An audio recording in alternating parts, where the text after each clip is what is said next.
Hola Ambientales útil. El tema de tratar el día de hoy es el siguiente: instrumentos de regulación en la política medioambiental. Empezaremos con el impuesto pivoviano. Pivot propuso la intervención del Estado para regular las externalidades negativas. Indica que, mediante impuestos, una empresa contaminante puede reducir su contaminación hasta alcanzar un óptimo social, que no necesariamente coincide con el óptimo privado. En la siguiente gráfica explicaremos qué es el impuesto pivoviano. Como podemos ver, el impuesto pivoviano provoca la disminución de la producción a Q1 y el incremento del precio a P1. El óptimo empresarial Q' difiere del óptimo social Q1. Economía neoclásica. Óptimo es igual al costo marginal, a su vez el beneficio marginal.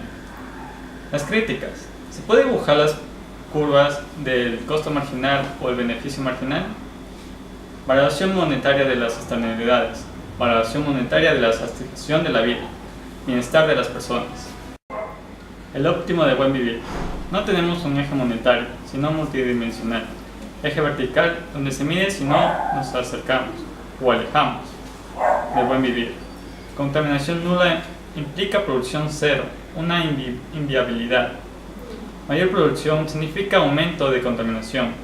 Producción óptima no se puede calcular con precisión. La idea sería lograr prosperidad sin crecimiento.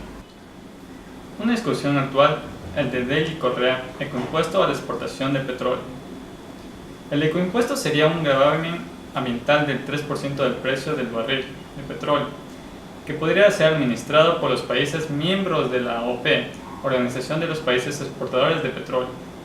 Este ecoimpuesto debería aplicarse también a otros combustibles en función de su impacto ambiental. Con ello, la OPEP reconoce la existencia del efecto invernadero y se convierte en un jugador internacional en este campo, lo que es significativo luego del fracaso de la cumbre de Copenhague en diciembre del 2009. Los impuestos lograrían en concreto dos cosas.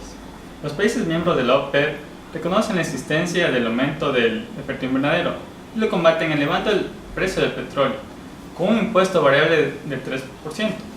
El efecto sería una reducción de la demanda de petróleo y por lo tanto una disminución de la producción del dióxido de carbono, lo que se compensaría con unos ingresos mayores de los países exportadores de petróleo, destinados a la transición energética y otros fines sociales. Impedirían que se deprima el precio del petróleo exportado, como ocurriría si los impuestos al petróleo o al carbono lo aplican los países importadores ricos, el mismo caso del banano. Vernon Daly, el afamado economista ecológico estadounidense, explicó el funcionamiento del ecoimpuesto en un discurso realizado en Viena en el 2001. Los líderes de la Organización de los Países Exportadores de Petróleo y en un capítulo del libro Economía Ecológica y Desarrollo Sustentable.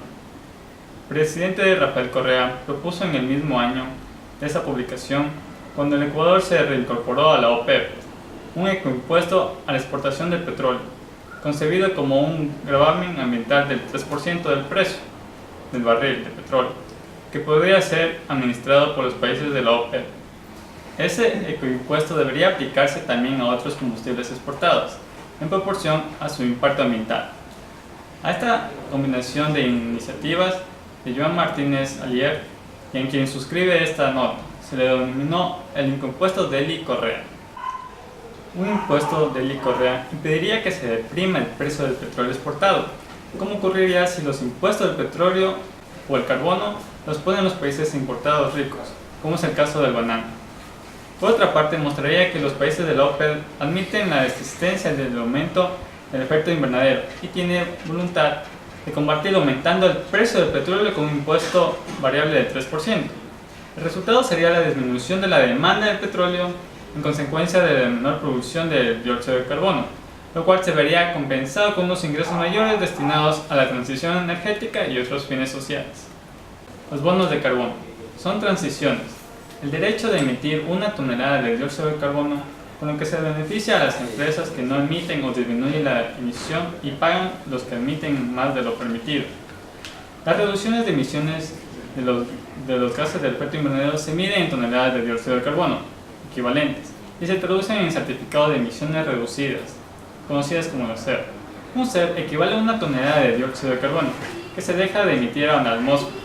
Puede ser vertido en el mercado del carbono a países, por ejemplo, en generación de energía renovable, mejoramiento de eficiencia energética de procesos, forestación, limpieza de fuentes hídricas. La iniciativa Yasuní-ITT es una alternativa de impuesto al carbono, una contribución solidaria.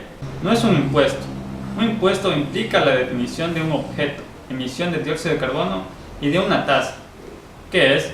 Es una decisión del gobierno ecuatoriano para preservar el Parque Nacional Yasuní, dadas sus características particulares.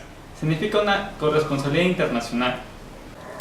Como primera conclusión tenemos, los impuestos ambientales sí logran el objetivo de reducir el consumo suntuario, la producción y por ende la contaminación, y es necesario apoyarlos.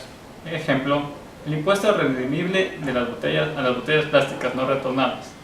La función de los impuestos es redistributiva, y esto es lo que lograría el impuesto de Eli Correa a escala global. Como última conclusión tenemos, la iniciativa Yasuní-ITT, sin ser un impuesto, implica una nueva forma de entender la relación entre la sociedad y la naturaleza. Esto fue todo. Muchas gracias.